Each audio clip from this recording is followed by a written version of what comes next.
Hello and welcome to Audiotree Live. Today is Monday, April 2nd, 2018, and we are very excited to have Dessa back with us in the studio today. Take it away whenever you're ready.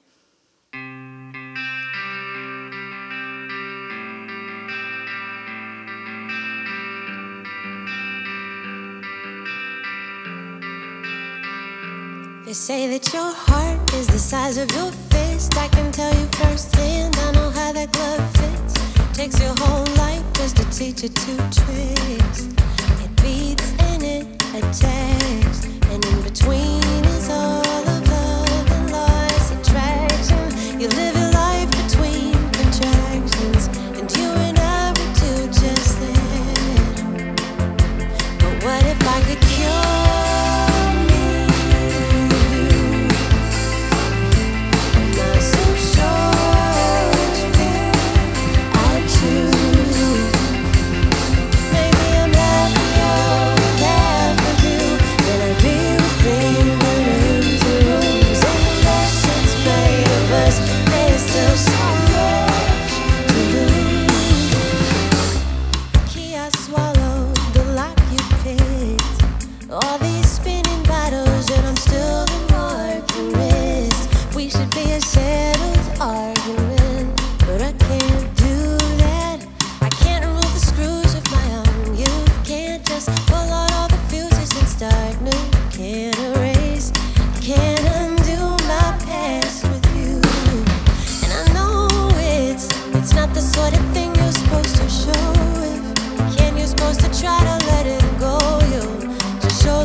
Audiotree Live with Dessa.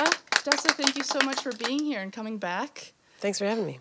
So much has happened in the past 3.5 years since you've been globally, here. Globally, yeah. You know, for you probably. And most recently, the release of your album in February, Chime.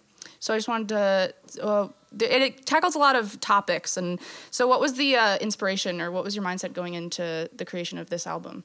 Yeah, I mean, I've cut my teeth in hip hop, like in the hip hop collective Doomtree, and I think on this record I was less worried about like proving that I had a right to be in the room, and more interested in finding out like what I actually had to say. You know, I feel like I'd been in it long enough that I wasn't so worried about trying to demonstrate that I had a place at the table. Yeah. Yeah, and that really comes through in the album because. You said, you know, it comes through that you're talking about big stuff and you're talking about, like, you don't need to prove yourself with a seat at the table. And so something that I really found interesting when I was doing some research about is that you sort of, you know, did a medical experiment too. And was that just for the inspiration of the album, or was that for your own curiosity? Well, I had been involved in like a romance that was really compelling, but also like really volatile, and we just like could not get ourselves sorted properly. And it lasted for like most of my life. Yeah. And I just couldn't get over it at the rate that other people seem to be getting over it.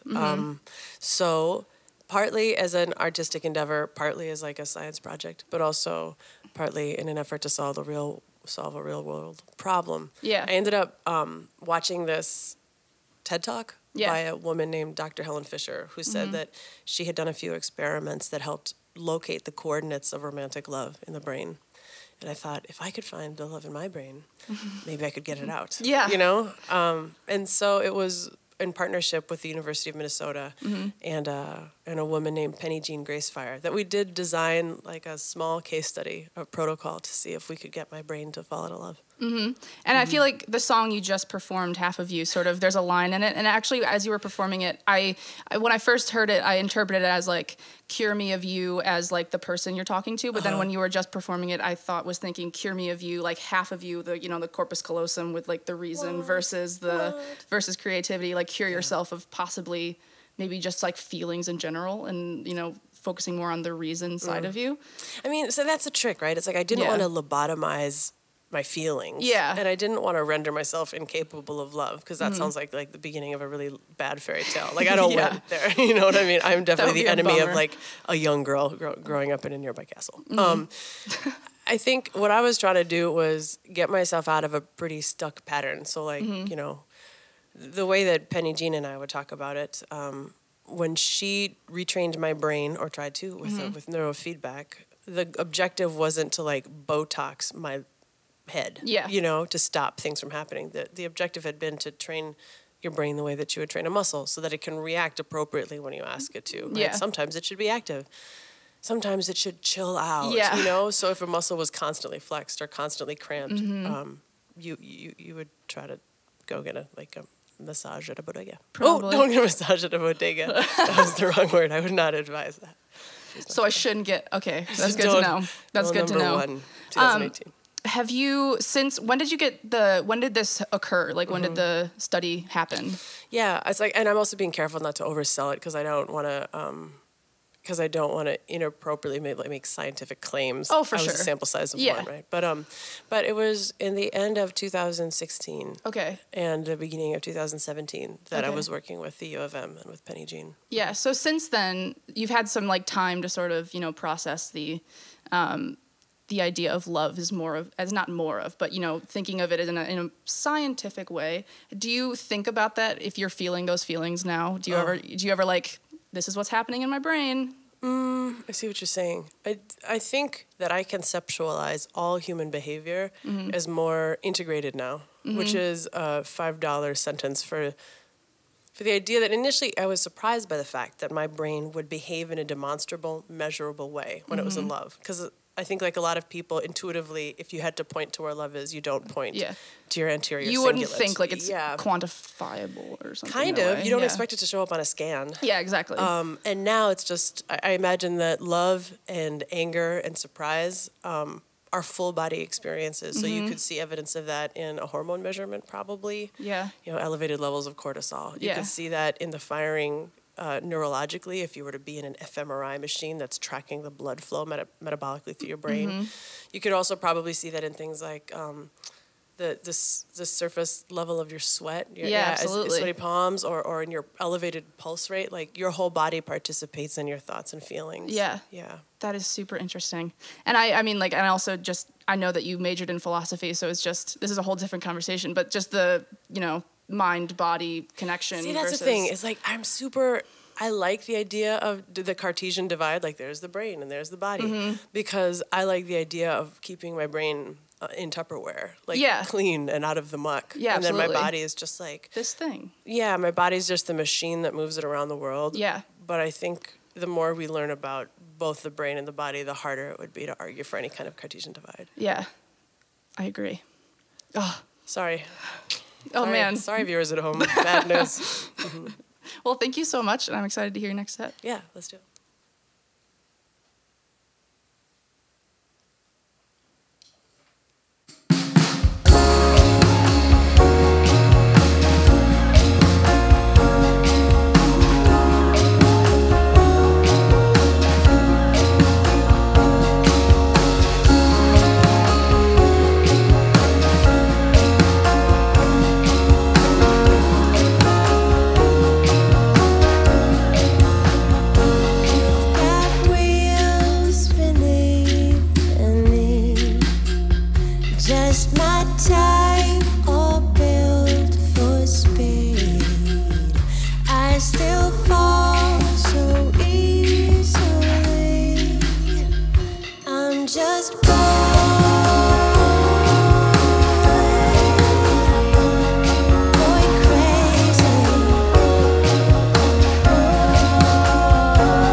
Me, Dessa.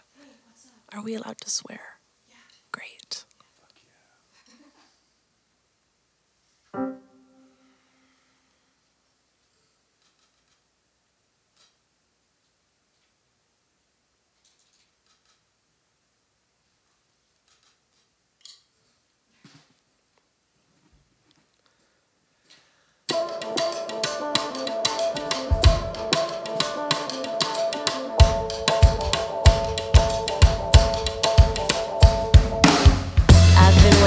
Living with the lost boys you spent. There's a decade on the convoy. Moved every night to prove we were something. Got confused if it was from or to that we were running.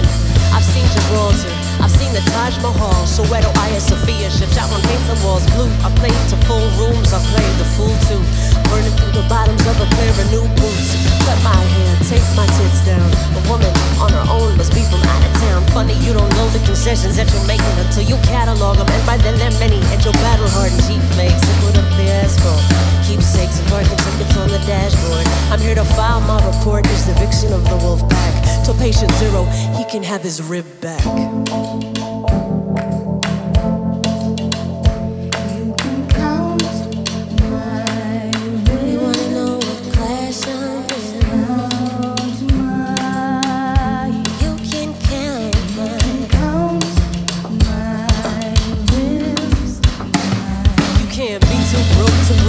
As a woman, always something left to take. So you shouldn't try to stay too late or talk to strangers. Look too long, go too far out of range. Cause angels can't watch everybody all the time. Stay close, hems low, safe inside.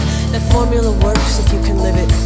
But it works by putting half the world off limits.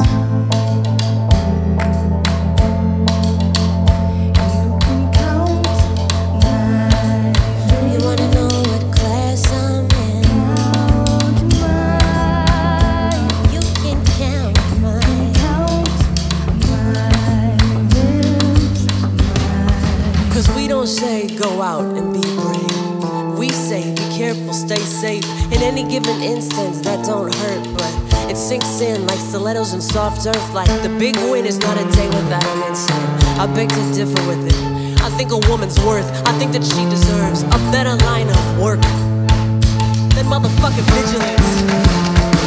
Don't give me vigilance. By definition, you can't make a difference. With the big ambition, it's standing sentry to your innocence. That's not a way to live, that can't be what a woman is. That gives her nothing to aspire to, but that is. It's just a life of running fire drills. We're running fire drills. We're running fire drills. We're running fire drills. We're running fire drills. We're running fire drills. We're running fire drills. We're running fire drills. We're running fire drills. We're running fire drills. We're running fire drills. We're running fire drills. You can count miles. You can count miles. We're running fire drills. You're watching Audiotree Live with Dessa. That's one of my favorite songs on the most recent album. Thanks. The writing is fantastic Thanks. in all the songs, but in Fire Drills, I love how they're like these little gems hidden in. Like I love the religious imagery of the ribs, and then the line of we deserve more than constant vigilance. Love it. So speaking of writing, you have a book coming out in September. I do. So please tell me about. Tell me about it. This is my, when I was a teenager, I had really wanted to be a writer, and then I wasn't sure how to get published. And so it was by virtue of not knowing how to do that I wound up on stage. And now, a million years later, I submitted a proposal to a publisher named Dutton in New York, and I outlined an intent to do kind of like a memoir and essays about the past 10 years of being on the road with a van full of dudes and unable to fall out of love with one of those dudes, and a lifelong fascination and curiosity with science, for science. So they said yes, and that's amazing. I like just was in the van like looking over the final page proofs. So that comes out in September, and it's called My Own Devices. That's amazing. Congratulations. Thanks a lot. That must be an amazing feeling, especially since cried. Yeah, like if you wanted to be a writer since, you know, in high school, and then you have this like manuscript in your hands. It was pretty rad. Yeah. I was walking down the street in New York, like like I don't know if it looked like I just lost a dog or you know what I mean. Yeah. I just sort of like tried to get a latte and freaked out the barista. I was pretty stoked. Yeah. Yeah. So, how long have you been working on the essays that will be in this book? Some of them I wrote after having pitched it, but a few of them like I'd had ideas for, or I had written like shorter versions of. My dad, when I was little, was a glider pilot, and so he flies planes without motors. But he'd been studying to be an audiologist, so I would sometimes like go to his research lab and volunteer to take the hearing tests. And I always looked up to my dad, and he was always really busy, which makes you look up and want to have his attention even more. Absolutely. You know. Yeah. And so I had learned sign language a little bit, thinking that when he became an audiologist, like I could be his 10-year-old helper, you know, in the lab. That'd be adorable. That sells itself, man. Yeah. Yeah. I'd watch that movie. Joke's on you, Dad. So there's also kind of familial stories like that where like science and hearing and some music intersect as well. Oh, that's amazing. Why did you choose essays versus like a, you know, like a long form memoir? Yeah, that's a good question. Okay, so I feel like whatever it takes to write a 3.5-minute song is a different skill than it would take to write like an 1.5-hour symphonic, composed thing. Absolutely. I just feel like they're different skills. So for me, I think in music and in lit, I've always been most attracted to true stories in short form. Yeah. Like, I'm naturally a miniaturist, so I like short essays. Absolutely. So are there any? I really like you know, nonfiction long essay compilation. So I'll be definitely. Yeah, I do. Never has. Not long essays, but like, you know, like the only thing I can think of is like Not That Kind of Girl by Lena Dunham right now. Yeah. But you know, that kind of thing. Which is, I just feel like it's a drag because the writing itself is so often like so polished and funny and deep, but it has such a big branding problem because creative nonfiction is not a sexy I love it. genre name though. Yeah. Do you know what I mean? Yeah, it's like if they called it like nonfic. I don't know. Like they need Yeah, the nonfiction part I think puts people off maybe. I think so too. Of like because I think it'll be like a textbook or something. Yeah. But I love it because it's like you're getting little snippets into a person's life, but in like, you know, like song form almost. Yeah. Is there any book, you know, or any author that you really look up to? Yeah, I mean, for a while, I would say in like my formative reading years, you know, my early 20s, I think all of my favorite writers were named David. So it was like David Sedaris, David Rakoff, ask you about that one. Yeah. David Eggers, David Foster Wallace. I was a big David guy. Yeah, absolutely. I feel that way about Jonathan's. Ooh, Franzen, Sephiroth. Exactly. Yeah. I feel like my bookshelf is a lot of... Our drummer, Jonathan Marks. I'm excited for your book as well. Okay, I'm very excited. Well, I'm definitely going to buy your book. As I said, I love those kind of books, the memoirs of essays. So sweet. I'm excited. And thank you for being here. Yeah, well, look, let's take a quick moment to just thank the players, too. That's Jonathan behind the drums. Hello, Memoir in the works. That's Sam Pagchanas. Hello. This and this. And then this is Matthew Santos.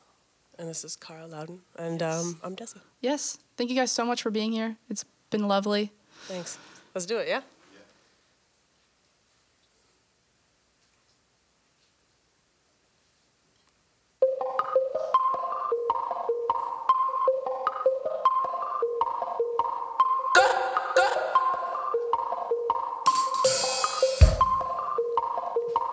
Double-jointed, triple threat. I'm not some method actress trying to see my descent. You're gonna have to play the tape backwards. Save that breath for quiet practice. Got no time for my detractors. Standing on my staircase, all your eyes are fire hazard. I put my time in now. I'm vetted, uncontested. See how an honest answer shuts down? Motherfuckers asking trick questions. I'm out here arms wide, hiding nothing. I've done it all in broad daylight. I left the cameras running.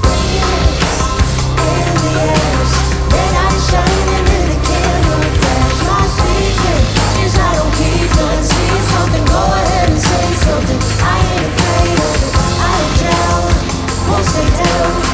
Keep finding a way to rise so down. Scared the crowd is up, coming out now. Don't see too many rivals now.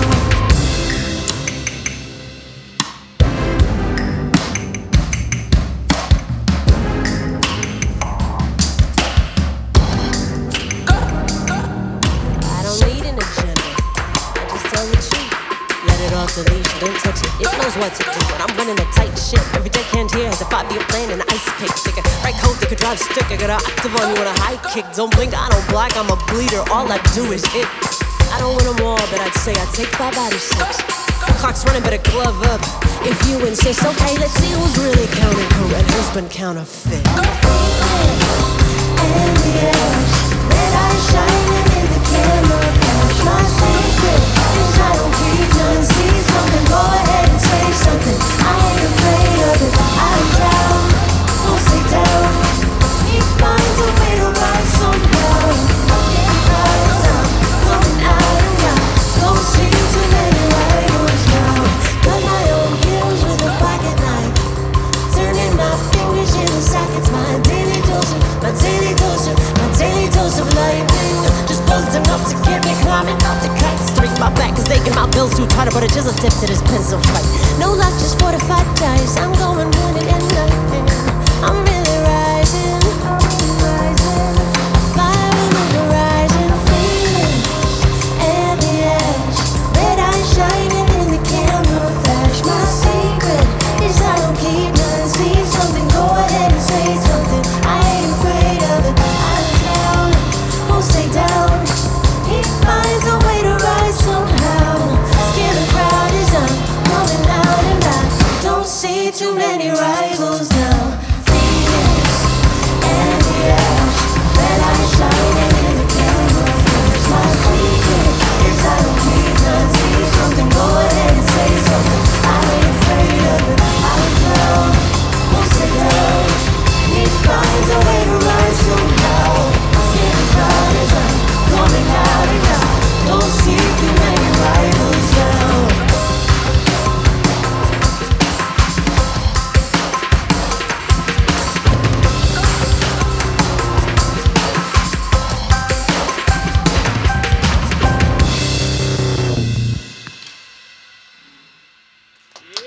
Hell yeah. That was awesome. This has been Dessa on Audiotree Live. Make sure to go get her album Chime. It is out now, and she will be at Mission Creek Festival tomorrow in Iowa City. And if you are elsewhere in the United States, go to doomtree.net/Dessa to see when she will be in your city. I want to thank the band for being here. So good. And then I want to thank everyone at Audiotree who makes this happen, the camera and lighting crew, and the sound engineers, and thank you for watching. See you later.